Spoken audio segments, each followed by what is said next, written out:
Hi there, it's Freya, a developer at Anything World.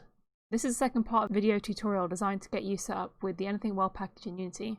Today I'm going to be showing you how to get the editor panel set up and how to create super cool creatures and habitats using the Anything World package. So first of all, I'm going to be showing you the panels and how to get them into the editor and set up.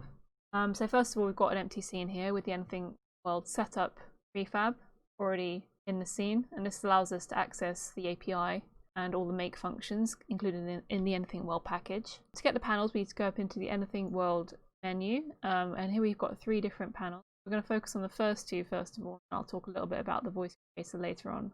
So if we get the Anything Creator panel and the Anything Habitat Creator, drag those into this, and I'll show you what each one does. The first one is the Anything Editor Creator. This is our key portal for making dynamic assets that have animations, and from here you can access our whole library of 3D models, and just by typing in the name of it, it will search for the rigged animated 3D model and bring it in, and if there's no rigged and animated 3D model, then it will pass our database of static assets. We're always expanding our animated segmented models every day, so hopefully our library will increase if you manage to find a model that's not included in our dynamic library. So to just demo this, I'll show you our cat model, which is one of my favorites. Right, so if we get a cat first of all, and you'll see it spawns here, quickly loads in. This grid is just a grid onto which we load models. This supports like dynamic scales for each different type of animal. So now if we click play, we can hopefully see the animation in progress. And as you can see, we've got our animated cat. However, because we have no terrain and no scenery, it's currently flying through space and won't stop forever. So let's stop playing now. Get rid of our cat, I think. Set the scene. Now what we need is a piece of terrain before we spawn our cat onto the scene.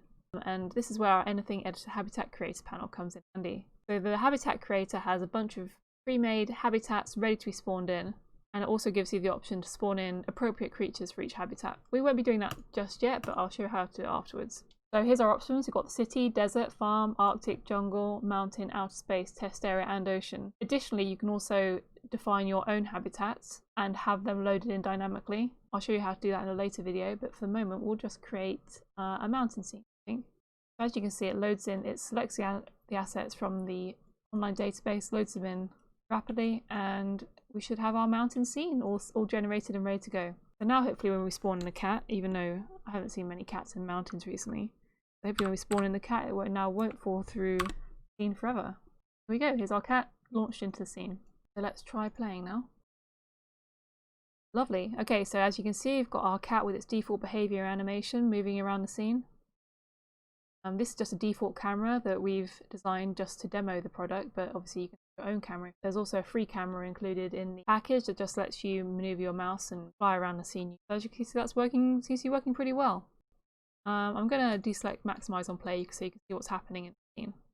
As you can see, the cat's got this default behavior that just moves it around the scene. The cat's loaded in with an animation component and a behavior component. There'll be a tutorial on how you can create your own custom behaviors using our animation system videos after this. So yeah, that's how you load in an asset into the scene. So say you don't want to spawn animals to a habitat, then we can just use the populate habitat tick box here. So let's try again and make the jungle, actually no, the mountain scene. Instead of unticking this, we're going to leave it ticked. Click make mountain.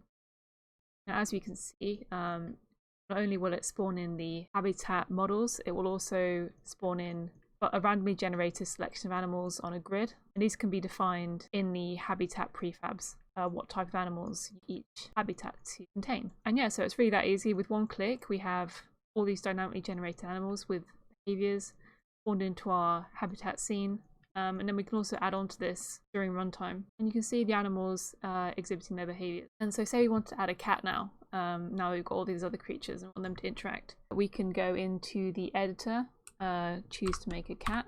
The character creation also works in runtime too. And here's our new cat spawned into the scene. And obviously you wouldn't do this from the editor in real runtime, you'd do it from the script, but it uses the same mechanism. And yeah, so that's how you can both use the auto generation from habitats as well as runtime creation.